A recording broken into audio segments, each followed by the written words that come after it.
Thank you for coming to the Change Makers Reunion. I am excited to be here tonight, and I welcome you all to this special event. First, I would like to welcome to the stage Joanna Osman, who is the Executive Director of Sakan. Welcome, everybody. I'm really, really happy to see you. And as I'm planning this event in my head, it worked out so much more smoothly than it's actually happening. But alhamdulillah, it's really a pleasure to invite you all here. Some of you were here last year and the year before when we first started this, and that's why we're calling it a reunion. So our organization, Sakan Community Resource, is really, at the moment, its biggest project is helping Muslims to find home ownership using halal ways. And but our first, the reason that brought us together was our Muslim community is very proud of its financial difference from the rest of the world, and our system is based on justice and mercy. I was trying to translate the words, and we think that we've got a superior product that we want to share with the rest of the world. And so the first people who met in 2016 were just coming together to have a conversation about what it means to be an American and to live your financial life within the guidelines of Islam. Allah subhanahu wa ta'ala reminds us in the Quran, O who you believed, be persistently standing firm for Allah, witnesses in justice, and do not let the hatred of people prevent you from being just. Be just. That is nearer to righteousness. And fear Allah, indeed Allah is acquainted with what you do. And also Allah subhanahu wa ta'ala reminds us in the Quran, in Surah An-Nahl, about having Sakan, having a house, tranquility, and part of our religion, it tells us to fight for justice. And fighting for justice includes having tranquility in the places that we live, and having a place for your children without having the worry of being kicked out, having the worry. And I'm glad Sakan is fighting for this justice, and may Allah subhanahu wa ta'ala give him may Allah subhanahu wa ta'ala prevail them in what they're doing. Jazakallahu khairan. As I said, in 2016, these 30 people came together.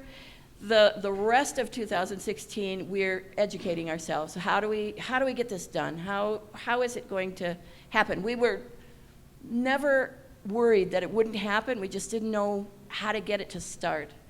And so we took a whole year of and we're really not finished, but we're trying to look at all of the social service organizations that are here, especially in the Twin Cities. We have wonderful immigration services, and we had at that time we had guidance, residential, Islamic finance for homes. We had the city of Minneapolis reaching out to us, asking us, please help us make more Muslims homeowners. And everywhere we looked, we realized, yeah, okay, it's going to work for a certain population, but the population that really, really needs it, they don't have credit, they never qualify, they don't know how the process works, and even if they used Islamic finance, there's no down payment assistance available for them. So in 2017, in the summer of 2017, just as we're entering Ramadan, we contacted African Development Center and said to them, you're teaching these wonderful home stretch new home buyer classes. Can you teach them in our masjid, in our Islamic center, and teach them in Somali language. نعمة البيت نعمة كبيرة. الله سبحانه وتعالى في القرآن الكريم امتن بها على عباده، فقال سبحانه وتعالى: والله جعل لكم من بيوتكم سكنا. والله جعل لكم من بيوتكم سكنا. الله سبحانه وتعالى جعل البيت مكانا للسكينة والراحة والطمأنينة، فتسكن فيه النفوس. فهذه نعمة من الله سبحانه وتعالى. وكان النبي عليه الصلاة والسلام يعني يحمد الله تعالى على هذا ويقول: الحمد لله الذي أطعمنا وسقانا وكفانا وآوانا، يعني جعل لنا مأوى نأوي إليه. فلذلك يعني مسألة تملك الإنسان لبيت يرتاح فيه وتسكن فيه نفسه وأسرته هو من الحاجات الضرورية التي يعني لابد أن يعني نتعاون في توفيرها لكل محتاج إليها، خاصة يعني عندما نرى مآسي المنكوبين يعني في أنحاء العالم في الحروب والمشاكل، ممن يهجرون من بيوتهم ويعيشون بلا مأوى، وكيف يعانون يعني معاناة عظيمة بسبب عدم تملكهم لبيت مناسب للسكنة يأوون إليه. فتوفير بيت يعني هذا من الأمور الضرورية والمهمة التي ينبغي أن نتعاون عليها جميعا. Assalamu alaikum. We start with the name of God and by sending prayers to our Prophet Muhammad sallallahu alaihi wasallam.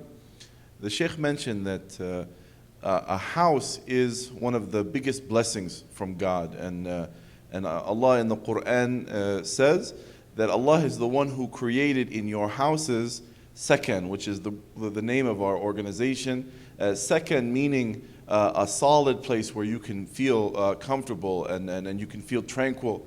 And you can have rest in it.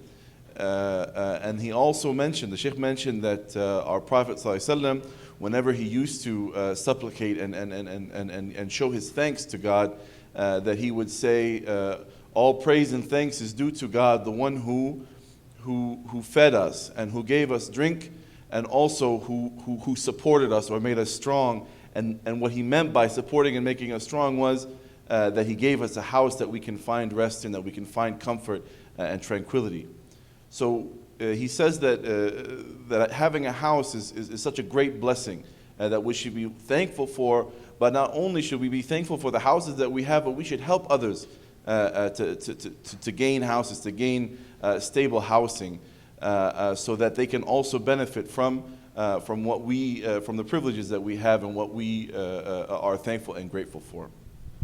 I take a book with me when I go to the Islamic conferences, and I encourage you to read it. It's a little bit off topic, but I think this is a good use of time. Thomas Jefferson read the Quran. I don't know if you realize that. There's a book called Thomas Jefferson and the Quran. I encourage you to read it if you haven't read it. The reason why I say that is it's a little bit off topic, but in today's world, I think it's very relevant.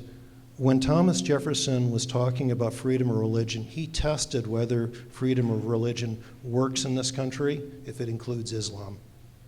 So I bring the book. It's very popular. I end up bringing copies and I give them away at the conferences. And two of my friends actually got into an argument because I'd only brought one book for the two, because I didn't realize both wanted it. So I ended up getting more copies and mailing them, and I'll take some more with me. One last piece of Islamic finance outside of the world that we're going to individually deal with. My friend Daoud in Malaysia will occasionally come here, and he'll talk to mutual insurance companies who are trying to figure out if they have a role in Islamic finance. It turns out that mutual insurance companies are inherently Islamic in their structure. Their products, just to be clear, the products are not Sharia compliant. Allah subhanahu wa ta'ala tells us in the Quran, إن هذا القرآن يهدي للتي هي أقوم. The Quran guides to what is best in value. And if we look at Islamic investments in general, we know that Allah subhanahu wa ta'ala, whenever He dictates certain things, it's for the benefit of mankind. It's for the benefit of a Muslim. So when Allah subhanahu wa ta'ala tells us that we are to stay from riba, it is because there is a certain amount of injustice associated with it to those who borrow. And when Allah subhanahu wa ta'ala singled those with the severest of punishment, what did He say? الذين يأكلون الربا لا يقومون إلا كما يقوم الذي يتخبطه الشيطان من المس ذلك بأنهم قالوا إنما البيع مثل الربا. The worst thing that a Muslim can do is eat riba. And actually, eating riba is not like giving riba. Giving riba could be something out of necessity, and therefore it is more forgivable in Islam than eating it, because you do not, the necessity portion is out of it. That said, so we're talking about Islamic finance. And Sister Joanna, thank you very much for inviting us to come out. Thank you all for coming out. We appreciate being invited, so thank you very much. So this is a great work, and hopefully may Allah subhanahu wa ta'ala reward you, bless you and the board, and have this organization grow and be impactful to the community, to the Muslim community and the community at large. Because we are, at the end of the day, trying to benefit all of society, and not just certain groups or others. Then we had the Sheikh speak to us very eloquently about Islam and the role of housing and the importance of that. This is including financial aspects. I believe Ms. Lieber mentioned the phones. Getting everybody involved with in the financial system is a way to get people be part of society rather than feel alienated from society. So buying a home is probably the best way to give someone the feeling that they belong. They have a right to be there. They are contributing to society. And what you're doing with Sakan and the importance of housing to the people, I think is very important to the community at large, and especially the Muslim community.